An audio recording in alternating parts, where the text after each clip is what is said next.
আপনি আমি যখন মারা যাব কবরে আপনাকে জিজ্ঞাসা করবে হোয়াট ইজ ইওর নেম, কবরে জিজ্ঞাসা করবে হোয়াট ইজ ইওর মাদার।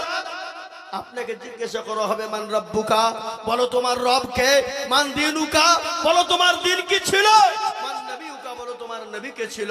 তোমাকে আরবিতে প্রশ্ন করবে, ইংলিশে প্রশ্ন করবে না। আমি আপনাদেরকে শিখতে বলি নাই, অবশ্যই শিখুন, কিন্তু সর্বপ্রথম কোরআনওয়ালা বানুন, কোরআনওয়ালা বানুন। ছেলে মেয়েকে কোরআনওয়ালা বানান, ইহকালেও শান্তি, পরকালেও শান্তি, কবরও শান্তি। ও মুসলমান দরদি, আজকে আপনাদেরকে বলতে চাই দুঃখের বিষয়, আমাদের দেশের মসজিদের সেক্রেটারি কারা, সভাপতি কারা, ক্যাশিয়ার কারা, মসজিদের দরজা চিনে না যারা, তারা আজকাল মসজিদের সেক্রেটারি, ক্যাশিয়ার, সভাপতি। কেন? পয়সা আছে, টাকা আছে। পয়সা সুদের না ঘুষের না মদের না জুয়ার না জুয়ের চুরি না চিটারি, দেখুন না টাকা পয়সা আছে, সভাপতি সেক্রেটারি ক্যাশিয়ার বানিয়ে দে। মাল কোনোদিন মসজিদের দরজা দেওয়ায় না, শুক্রবারের দিন জুম্মা কোনোদিন যায়, কোনোদিন যায় না। এরকম সেক্রেটারি সভাপতি আছে না নাই? জোরে বলুন, আছে না নাই? আছে। লক্ষ্য করে দেখুন, এমনও সেক্রেটারি আছে মসজিদের টাকা দিয়ে ব্যবসা করে, আবার এমনও সেক্রেটারি আছে সে লটারি খোর। লটারিকে যে ট্যারে গুঁজিয়েছে, ট্যার, ট্যার বুঝেন তো নাকি? এই ট্যার বুঝেন না? ট্যারে গুঁজেছে, গুঁজে মসজিদে নামাজ পড়তে গেছে, নামাজ পড়ে উঠতে গিয়ে লুঙ্গিও খুলে পড়ে গেছে, লটারিও খুলে পড়ে গেছে। ও লুঙ্গি তোলা বাদ দিয়ে লটারি তুলছে, বলে বেইজ্জতি হয়ে যায়, যা কিন্তু মানিজ্জত যেন না হারায়। বুঝতে পারলেন না? এ বাবা, লুঙ্গি তোলা বাদ দিয়ে লটারি তুলছে। এরকম আমাদের সেক্রেটারি কাকে বলবেন? কবি বলেছে তনহামা দাগে দাগে সুদ বম্বা গুজা গুজা নেহাম, সারা অঙ্গে ব্যথা, কোথায় ওষুধ লাগাবো, কোন জায়গায় লাগাবো, কোথায় মহলম দিব, এটা খুঁজে পাওয়ার যুক্তি আমরা পাচ্ছি না ভাই। বড় আফসোস, এ বড় আফসোস কি বাত। আজকে আপনি আমি কাকে গালি দেবেন, কাকে দোষী করবেন? আপনি তো নিজেই দোষী। আপনি নামাজ পড়েন 5 ওয়াক্ত, আপনার বউ হলো গ্রুপ লোনের সেক্রেটারি। কথা বলছেন না কেন? আপনি নামাজ পড়ছেন, তসবিহ চলছে, আপনার বউ বন্ধন লোনের সভাপতি। কাকে বলবেন আপনি? সেক্রেটারি সভাপতি, আর আপনার বন্ধন আপনার দিকে নাই নাকি? এদিকে আছে বন্ধন লোনের সেক্রেটারি, আবার যাকে তাকে করবে না, মাল খান চাঙ্গা হইতে হবে। কথা কয় না? সুন্দরী মেয়ে না হলে সভাপতি সেক্রেটারি চান্স নাই, সব জায়গাতে দালালি। কি বুঝলেন? বুঝতে পারলেন না? কত বড় কথা। মাল, আস্তাগফিরুল্লাহ। আপনার ঘরে আমার ঘরে মা আছে না নাই? আপনার বিটি নাই, আপনার মা নাই, আপনার বিবি নাই। পরের মেয়েকে আমরা যদি মাল বলি, তাহলে আপনার মাকে, আপনার বিবিকে, আপনার বিটিকে তো অন্যজন মাল বলবে না, বলবে না? কি বলছেন আপনারা বলুন? বলবে না? বলবে না? আজকে আমাদের দেশের যুবকরা ফ্রি ফায়ার আর পাবজি খেলতে খেলতে মালটা চলে গেল রে। এই হারাম খোর, তোর বাড়িতে বোন নাই, তোর বিটি নাই, তোর মা নাই, পরের মেয়ে যদি মাল হয় তাহলে তোর মাও তো মাল, তোর বিটিও তো মাল নাকি? কি বললাম আপনারা বলুন? এটা আমাদের সমাজ। কোনটা বলবেন আপনি? ও মুসলমান দরদি আমার ভাই, আল্লাহ ওয়ালারা, আজকে আপনি কাকে বাদ দিবেন, কার কথা বলবেন? আল্লাহ বললেন বান্দা যেই হন, যেমন হন, যেরকমই হন, আমার বড় হুকুম নামাজ তোমরা আদায় করো। আল্লাহ কোরআনে বলেছে ইন্নাস সালাতা তানহা আনিল ফাহশাই ওয়াল মুনকার, একমাত্র মানুষকে খারাপি, অন্যায়, রাজনী, অত্যাচার, জুলুম, নোংরামি, বাটপারি থেকে বাঁচাতে পারবে নামাজ। নামাজ যদি নামাজ হয়, নামাজ যদি নামাজের মতো হয়, ওই নামাজ থেকে চতুর্দিক থেকে হেফাজত করবে। নামাজ যদি নামাজ না হয়, ও নামাজে কোনোদিন তাকে বাঁচাতে পারবে না। ও মুসলমান, নামাজ কি জিনিস শুনেলেন? প্যারা নবী, দয়ার নবী, বিশ্ব নবীর ঘটনা। আল্লাহর নবী একদিন দুনিয়া থেকে যেদিন চলে যাবেন, প্রচন্ড বুকে ব্যথা, মাথায় প্রচন্ড যন্ত্রণা। মা আয়েশা রাদিয়াল্লাহু উদয়, তোর পানি খেতে মনে বসো এখানে। আজকে তোমাদেরকে এখানে প্রসাব করাবো। আমার মজলিসে বসে উঠলে খবর আছে। ভাইয়ের আমার, বাবা জীবনেরা, বিশ্ব নবী সাল্লাল্লাহু আলাইহি ওয়াসাল্লামের মাথাতে প্রচন্ড যন্ত্রণা। আল্লাহ নবী বললেন মা আয়েশাকে বললেন, ও আয়েশা, এটা কোন টাইম, এটা কোন সময় একটু বলবা? বলে ইয়া রাসূলুল্লাহ, এটা হলো আসরের টাইম। বলে নবী গো, কোনায় দাঁড়িয়ে আছে। ওগো নবীজি, আপনি যেতে না পারার কারণে আমার আব্বা আবু বকরের পিছনে তারা নামাজ আদায় করে নিয়েছে। বিশ্ব নবীর মাথাটা উঁচু করা হলো। আল্লাহ নবী বলেন, আয়েশা মাথাটা তুমি নিচু করে দাও। মাথাটা নিচু করা হয়ে গেল। আল্লাহ নবীর দুই চোখের কুলু দিয়ে গড় গড় গড় গড় করে পানি ঝরে যায়। আল্লাহ নবীর বিবি মা আয়েশা বলেন, নবী গো, চোখে কেন পানি? একটু দয়া করে বলবেন। ইয়া রাসূলুল্লাহ, ইয়া হাবিবাল্লাহ, একটু বলুন চোখে কেন পানি? আল্লাহ নবী বললেন, ও আয়েশা, এটা আমার দুঃখের পানি নয়, এটা হলো আমার সুখের পানি রে আয়েশা। বলে, নবী গো, চোখের পানি আবার সুখের হয় নাকি? বলে, আয়েশা রে, কখনো কখনো সুখের হয়ে যায়। বলে, কিরকম হয়ে যায়? বলে, ও ইয়া রাসূলুল্লাহ, একটু দয়া করে বলবেন। বলে, আয়েশা, আমি নবী দুনিয়া থেকে বিদায় হয়ে যাব। ও আয়েশা, কান করে শুনে নাও, আমার উম্মতি কিয়ামত পর্যন্ত তারা নামাজ আদায় করবে, আমার সাহাবারা নামাজ আদায় করবে। ও আয়েশা, তুমি কি জানো এই নামাজের জন্য তাইফের ময়দানে রক্ত দিয়েছি, উহুদের প্রান্তে মার খেয়েছি, বদরের প্রান্তে মার খেয়েছি। ও আয়েশা, একদিন নয়, দুদিন নয়, 3 দিন নয়, আমি 13টি বছর ধরে নির্যাতিত হয়েছি। মক্কার জমিনে আমি নবীর উপর স্টিম রুলার চালিয়ে গেছে আবু জাহেল, আবু লাহাব, আবু জাহেল, আবু লাহাব, তারা আমার উপর স্টিম রুলার চালিয়েছে। আমার আল্লাহ বলে, নবী গো, ওগো রাসূলুল্লাহ, আপনাকে মক্কার জমিনে থাকতে হবে না। ওগো নবীজি, আপনি মক্কা ছেড়ে মদিনার পথে চলে যান।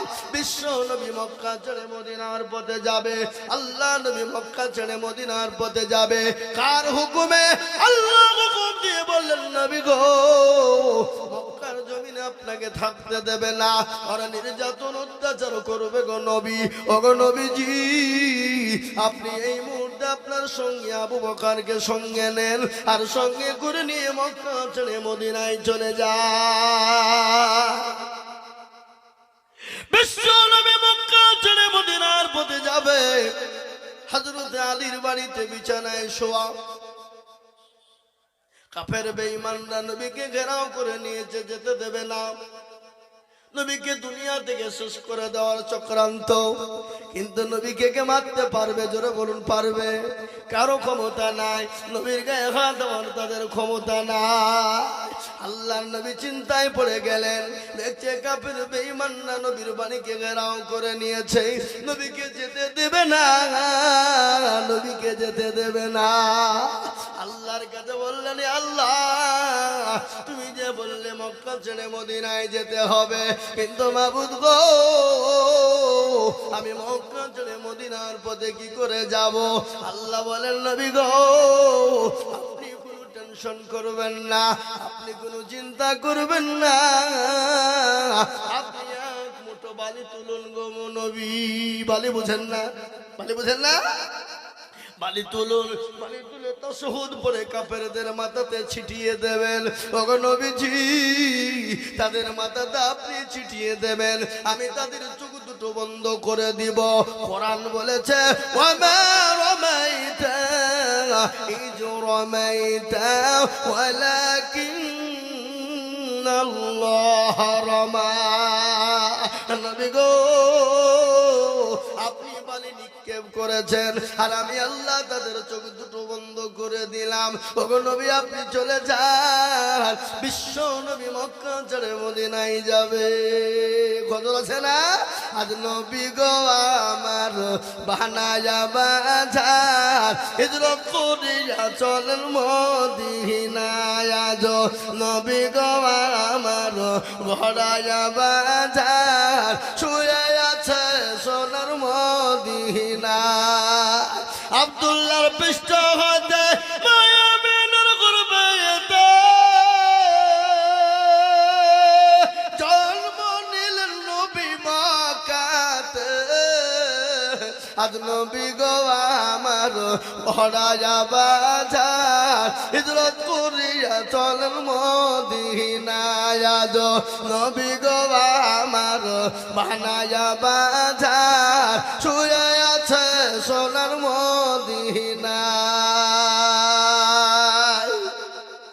নবী বলে হযরত আলী আছে বিছানা খালি, নবী বলে হযরত আলী আছে বিছানা খালি, আমার বিছানায় শুয়ে যাও। আজ নবী গো আমার গড়ায়া বাজার, হিজরত করিয়া চলেন মদিনায়। আজ নবী গো আমার বানায়া বাজার, শুয়ে আছে সোনার মদিনায়।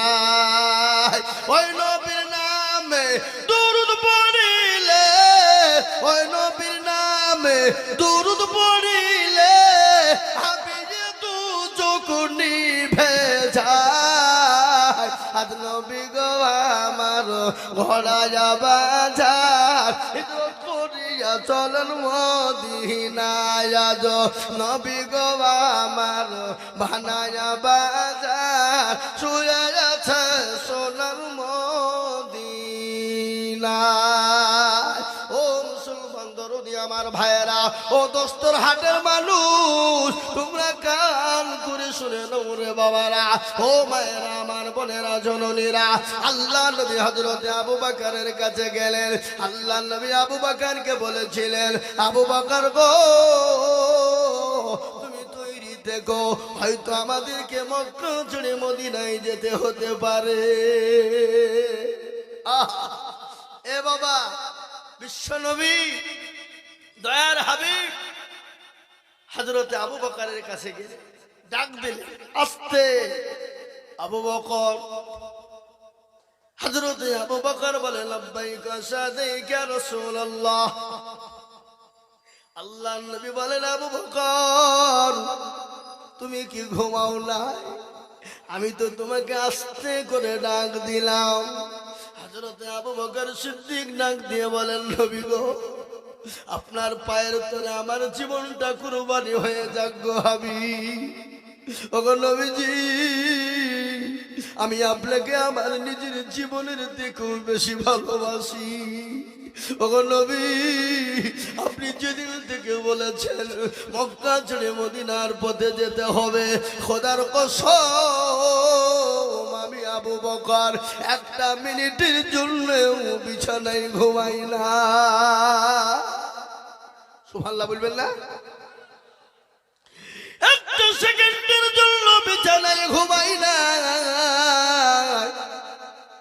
ইয়া রাসূলুল্লাহ, আপনি হয়তো কখন এসে আমাকে ডাক দিবেন, এক ডাকে পাবেন না, দুই ডাকে যাবে। ওগো নবী, আপনার হয়তো কষ্ট হতে পারে, আপনি দুঃখ পেতে পারেন। ওগো নবীজি, আমি একটা মিনিটের জন্য বিছানায় ঘুমাই না।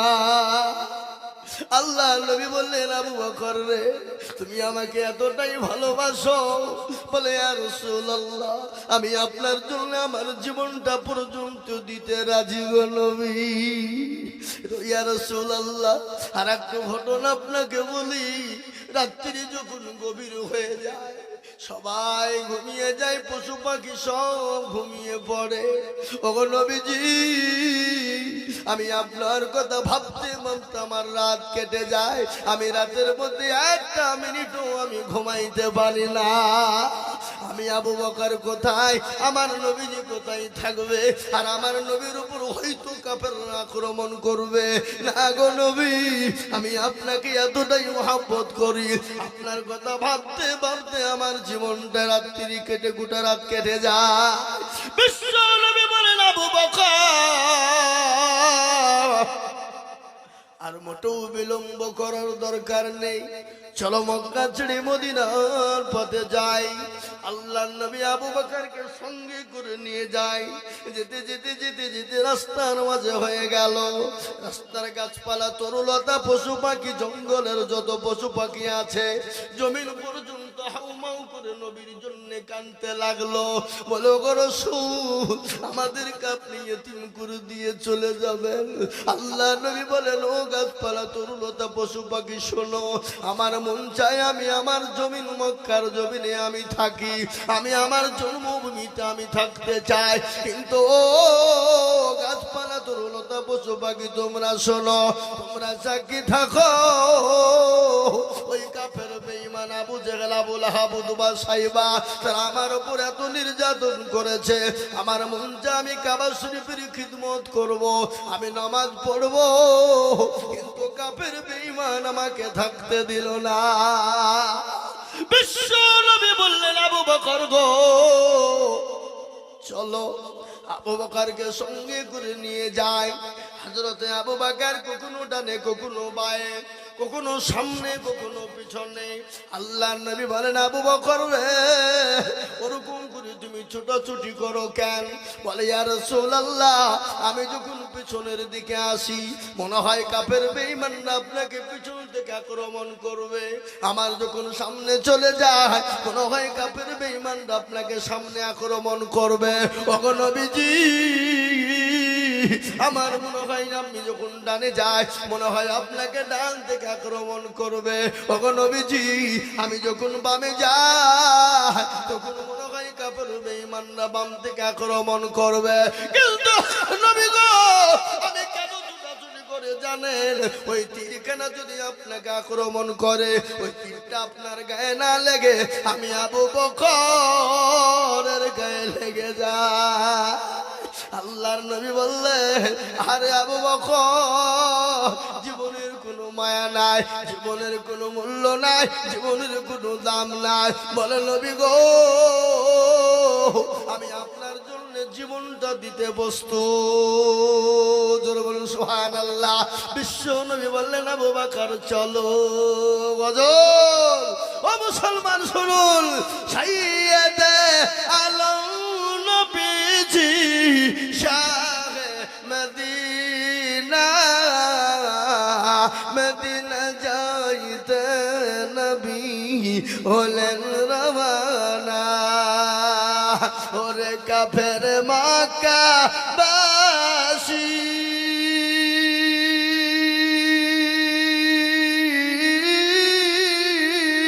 নবীজিকে মারবি বলে ঘিরে বসিলি, রাতারাতি চলেন নবী, রাতারাতি চলেন নবী সোনার মদিনায়, মদিনা যাইতে নবী হলেন রওয়ানা, মদিনা যাইতে নবী হলেন রওয়ানা। নবী বলেন, আবু বকর হিজরত করে যাও গো চলে হুকুম খোদার। আবু বকর গেলেন চলে, আবু বকর গেলেন চলে ওই না মদিনায়, মদিনা যাইতে নবী হলেন রওয়ানা। ও মুসলমান দরদি, আল্লাহ নবী দয়ার নবী আবু বকরকে নিয়ে মক্কা ছেড়ে মদিনার পথে যেতে শুরু করলেন। সন্ধ্যাবেলা হয়ে গেল, সূর্য উঠে গেল। কাফের বেঈমানেরা হযরতে আলীর বাড়িতে ঢুকে দেখেন শুয়ে আছে, মুখ দেখে মনে হয় কিন্তু নবী আলীকে বলেছিল, আলী গো তুমি ঘুমিয়ে যাও। হযরতে আলী মুখ কানা ডেকে ঘুমিয়ে গিয়েছিলেন।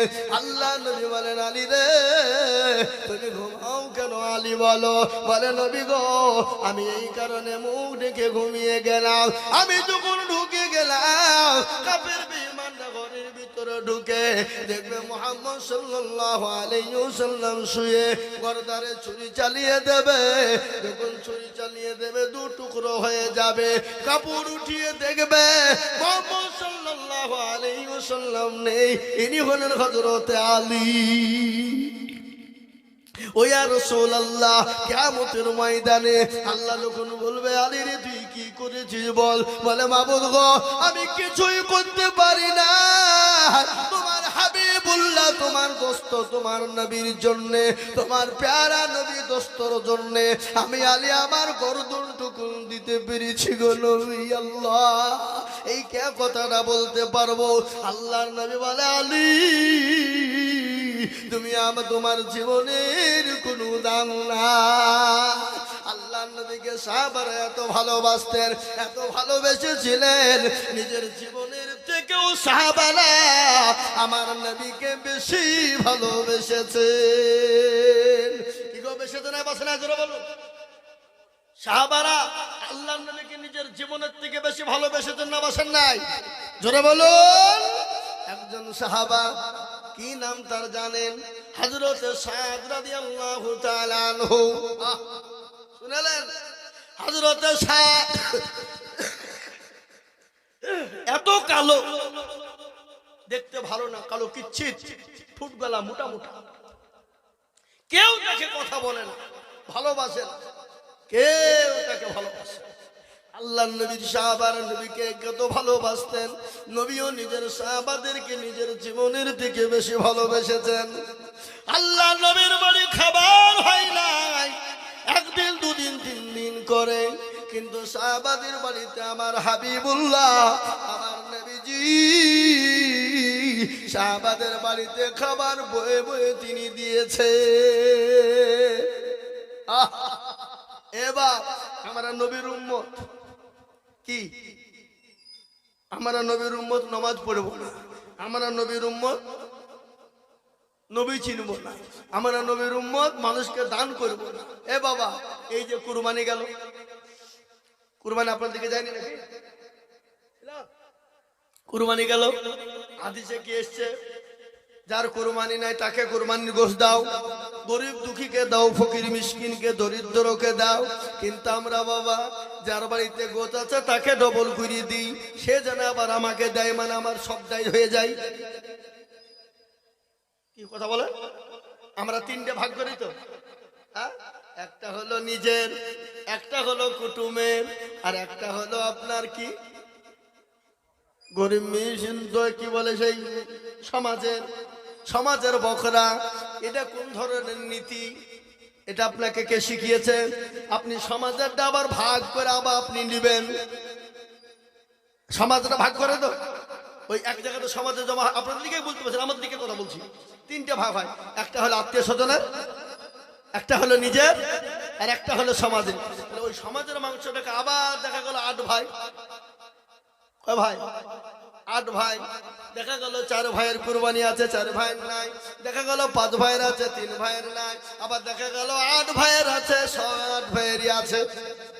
8 ভাই জমা করলো, আবার ওই মাংসটাকে আপনার মিশ করলো, মিশ করে আবার 8টা ভাগ করে সমান সমান করে নিল। তাহলে আপনার কভাগ হলো, আপনার কভাগ হলো, তাহলে আপনার দুটো হলে একটা আপনি বিনালেন, কিন্তু মানুষের সামনে 3টে ভাগ করলেন। এই যুক্তি কাকে শিখাইছেন আপনি? নিজে ভাগ করে আবার নিজে লিখেন আপনি? হ্যাঁ, আপনার তো একটা ভাগের আপনার অধিকার, আপনি কেন দুটো নেবেন? দুটো আপনাকে বিলিয়ে দিতে হবে।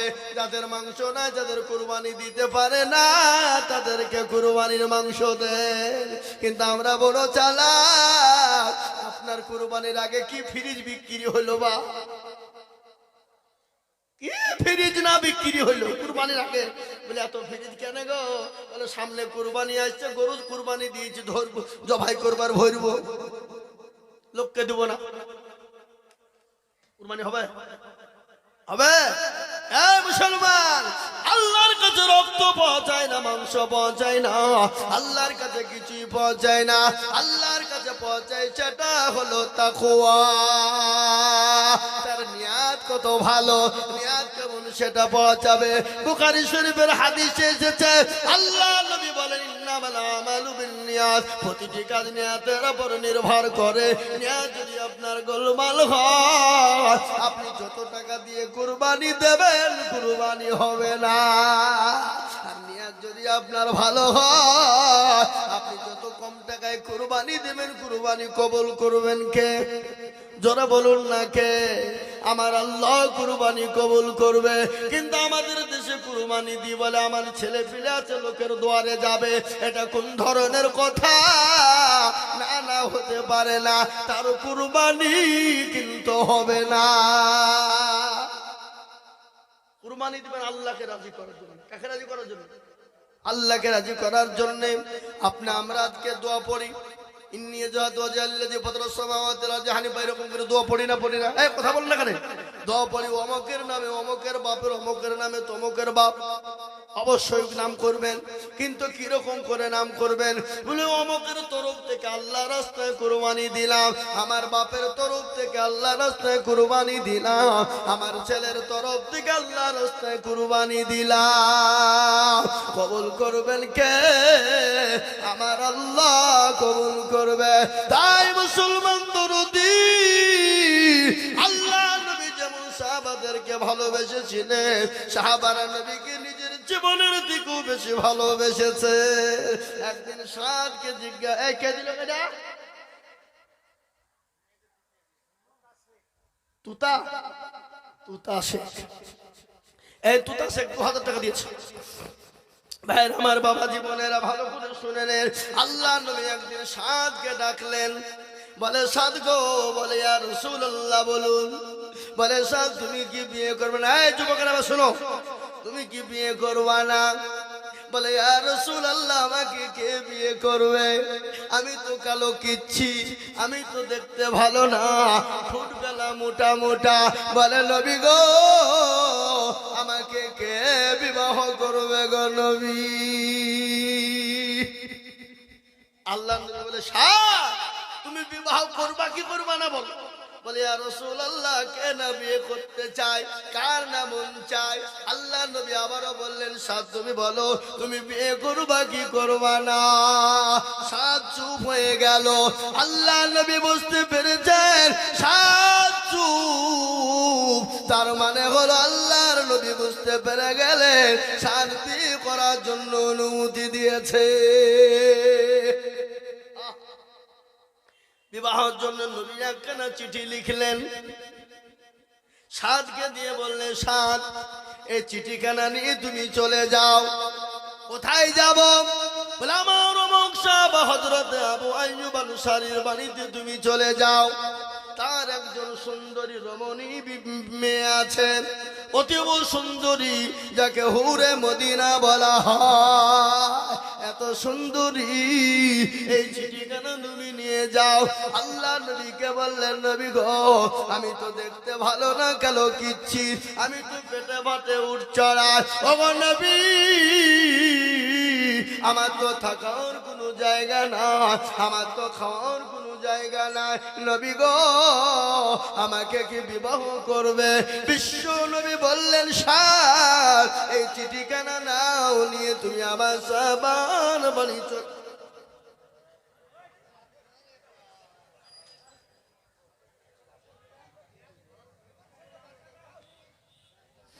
দেন না, ওদিক ওদিক দেন, আমি বক্তব্য মুখে ঢুকে যাবে না নাকি? হায় হায়, আল্লাহু আকবার। ভাইরা এটা দূরে সরে পড়ো। আল্লাহুম্মা সাল্লি আলা, জোরে বলুন জোরে।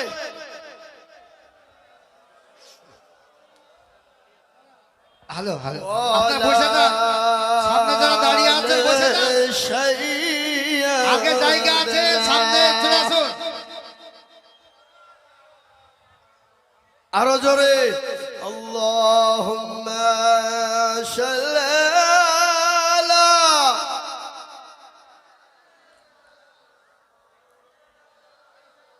ওয়ালা আলিহি।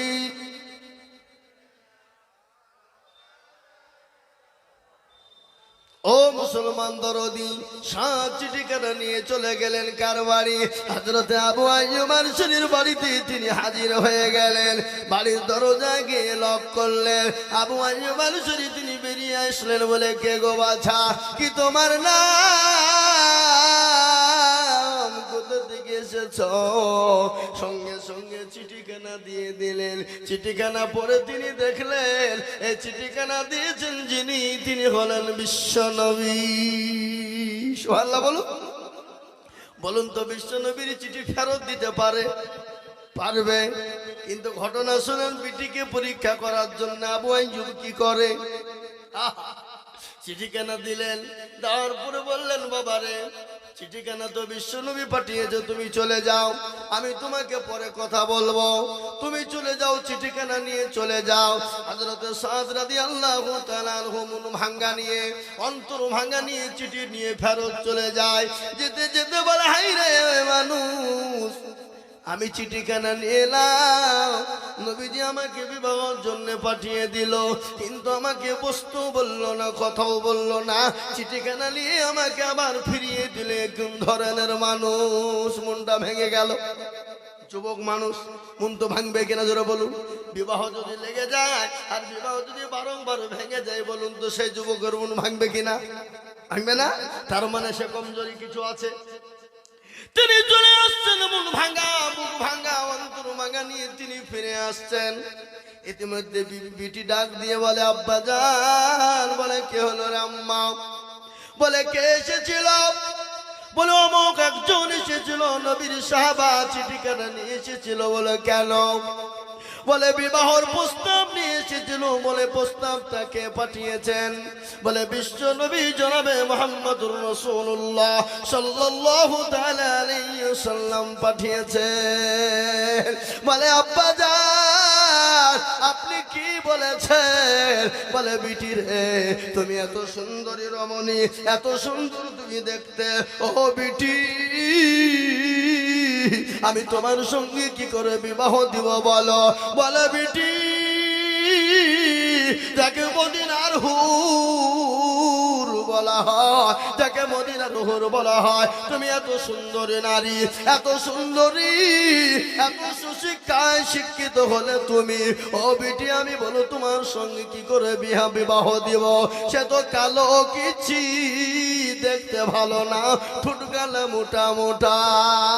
সঙ্গে সঙ্গে বিটি বড় পরোজগারিনী, বিটি আল্লাহওয়ালি, বিটি বড় নামাজি, বিটি বড় দিনদার। সঙ্গে সঙ্গে বললেন, আব্বা, আপনি তাড়াতাড়ি করে যান, ওই মানুষকে আপনি ফিরিয়ে আনুন। বিশ্ব নবী জনাবে মুহাম্মদুর রাসূলুল্লাহ সাল্লাল্লাহু আলাইহি ওয়াসাল্লাম যখন চিঠি লিখে পাঠিয়েছেন, নিশ্চয় জানতে হবে তার ভিতরে ঈমান আছে।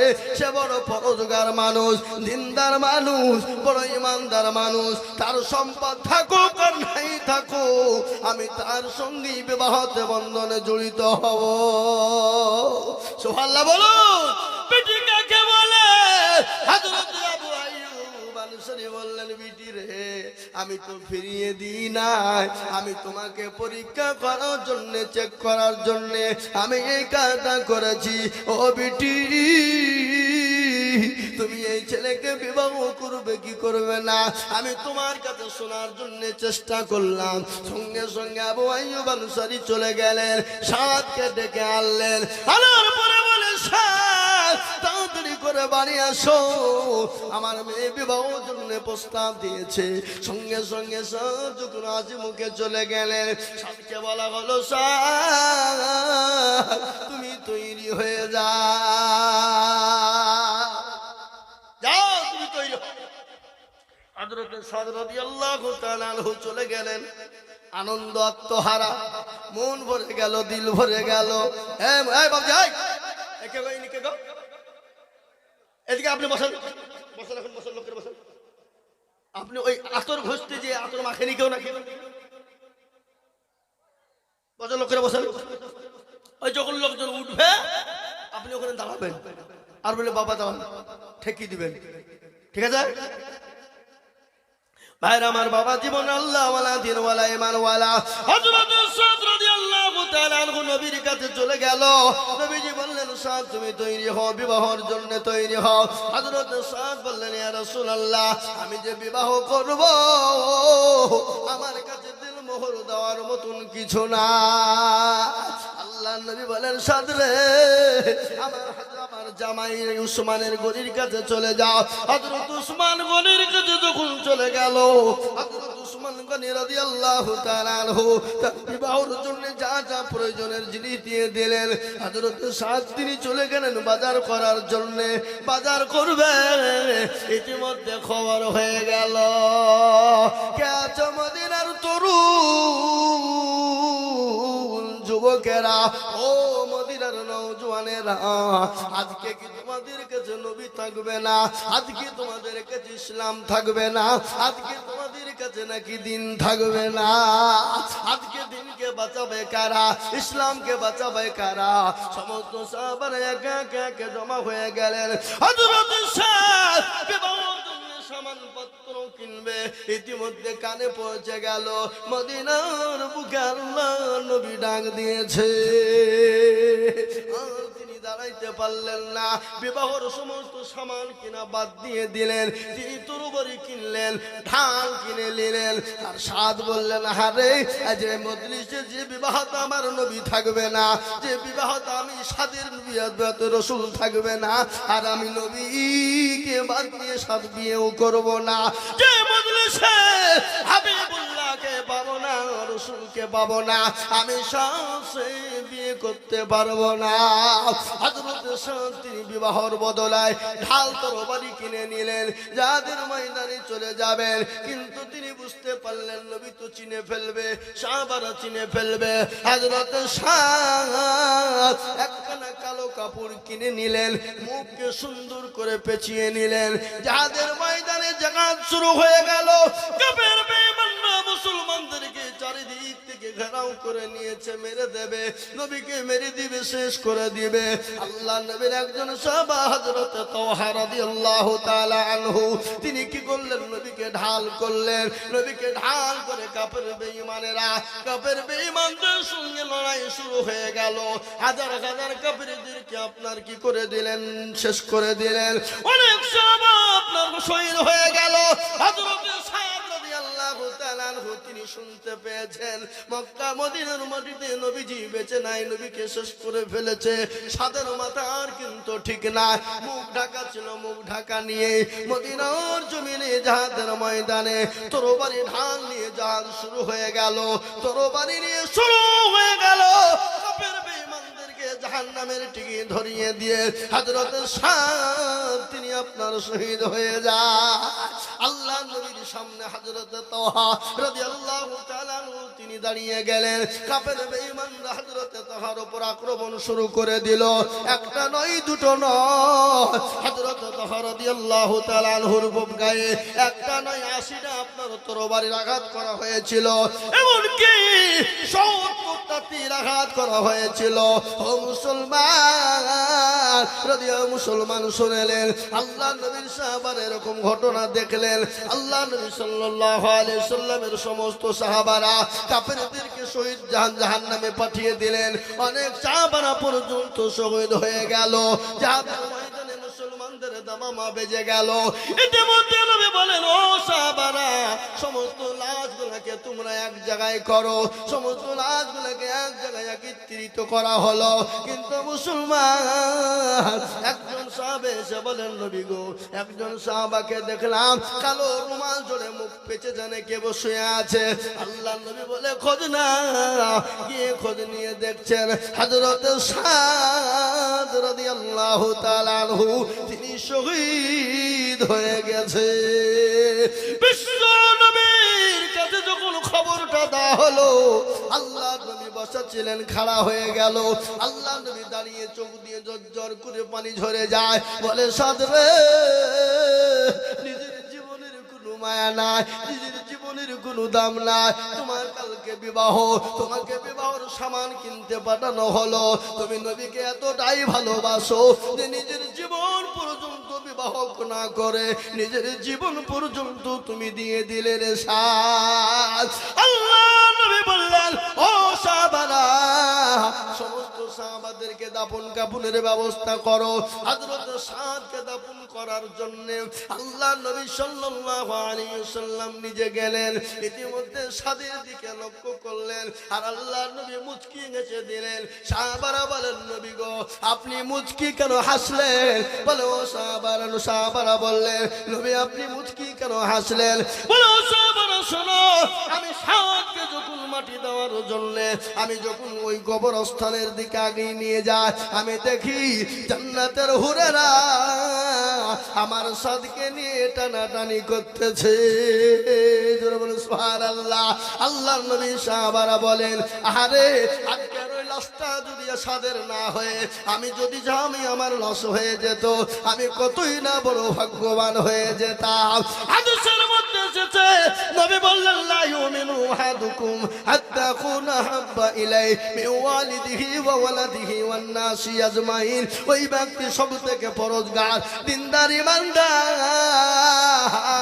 যে তার নিজের জীবনের থেকে আল্লাহ তার রাসূলকে জীবনের থেকে বেশি ভালোবাসে।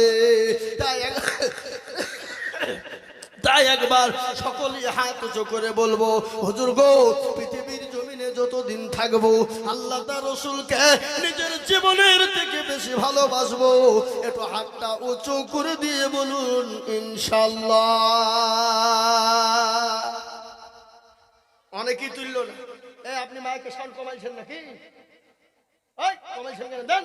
হাই হাই হাই, দেখো তো মুসলমান, অনেকে তুললো অনেকে তুলল না। আর মনে করছে দেখো তুলতে বলা মানেই বিপদ ডাইনি নাকি?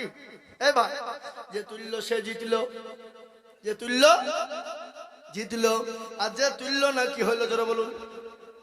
হেরে গেল। আপনারা কি বলেন, হেরে গেল না জিতে গেল বলেন? হেরে গেল বলেন তো?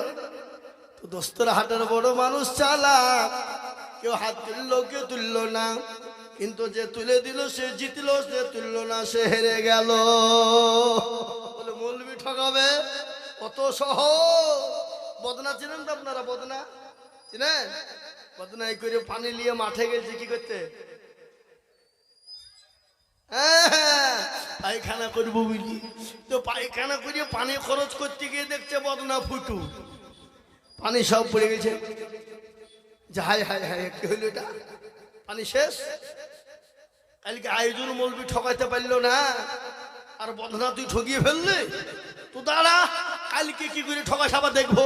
ও আবার তারপরের দিন বদনাই করে পানি নিয়ে যাবে, যে আজকে আগে পানি খরচ করব তারপরে পায়খানা ফিরবো। তুই দেখি ঠকাই সব। এ বাবা, আজ ঠকলো না জিতলো? আজ ঠকলো। তো যারা হাত তুললো তারা জিতলো, যারা তুললো না তারা ঠকলো। আর একবার আমি আপনাদেরকে বলবো, হুজুর গো, পৃথিবীতে যতদিন থাকবো আল্লাহ তার রাসূলকে নিজের জীবনের থেকেও বেশি ভালোবাসবো। একবার হাত তুলে বলেন আর এই তুমি নামা।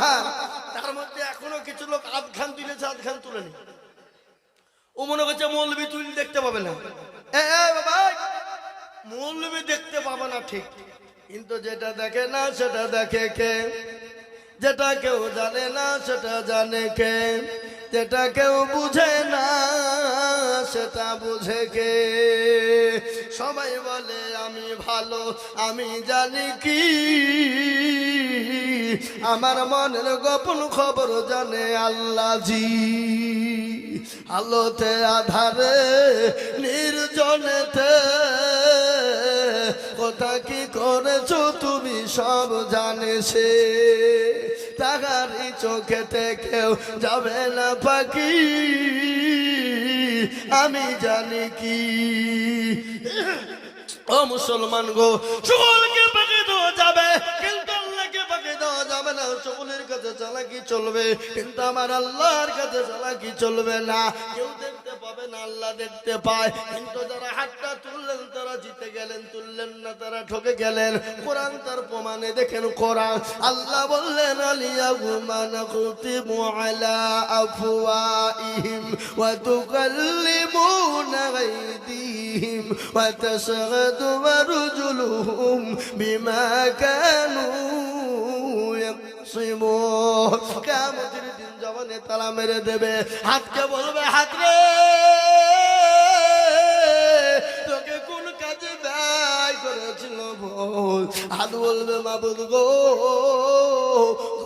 ঘাটে জালসে আজিজুল হক বলেছিল, কারা আল্লাহর প্রেমিক, নবীর প্রেমিক, দিনের প্রেমিক, ইসলামের প্রেমিক বলো। হাতটা তোলো যারা, এই হাতের বদলা আল্লাহ জাহান্নামটাকে হারাম করে দিবে, জান্নাতকে ওয়াজিব করে দেবে। ও মুসলমান, আজকে আজকে গোরস্থানের উন্নতি কল্পে জালসা, আজকে পেছনেই গোরস্থান রয়েছে বাপ। এই গোরস্থানে অনেকের মা শুয়ে আছে, অনেকের জনম দুঃখিনী মা, অনেকের বাপ শুয়ে আছে, অনেকের কলেজের সন্তান শুয়ে আছে, অনেকের ভাই শুয়ে আছে, অনেকের মেয়ে শুয়ে আছে, অনেকের বোন শুয়ে আছে। আছে না নাই? এই কথা বলেন। আর ওই কবরে প্রতিদিন ডাকছে, ডাকে না? কি গো, প্রতিদিন কবর ডাকে, বলে আমি কিড়ামাকুড়ের ঘর, আমি পোকামাকুড়ের ঘর, আমি কাউকে চিনি না, আমি চিনি নাল্লাযীনা আমানু ওয়া আমিলুস সলিহাত। ভালো আমল করবা যারা, আমি কবর তাদের সঙ্গে ভালো ব্যবহার করব। আমি কাউকে চিনি না, আমি খালি আমল আর আমল চিনি। আর ওই কবরে প্রতিদিন ডাকে, ডাকে না গো? এই কথা বলেন। কারো ভরসা আছো রে মন, কিসের এত মায়া, এত সাদের বাড়ি তোমার ভেঙে যাবে বাসা। ও তোর গনা যৌবন ফুরায়া যাবে, যৌবনে লাগবে ভাটি, ওই যে ডাকিতেছে তোমায় কবরের মাটি, ওই যে ডাকিতেছে তোমায় কবরের মাটি। সন্ধ্যার আগে যেদিন ডুবিবে বেলা, সন্ধ্যার আগে যেদিন ডুবিবে বেলা, এক পলকে ভেঙে যাবে তোমায় রঙ্গেরি মেলা। ও কারে তুমি ধমক দিবা, কার মাথায় ভাঙবা লাঠি, ওই যে ডাকিতেছে তোমায় কবরের মাটি। খবর পেয়ে আসবে আতি ও সহজ, খবর পেয়ে আসবে আতি ও সহজ,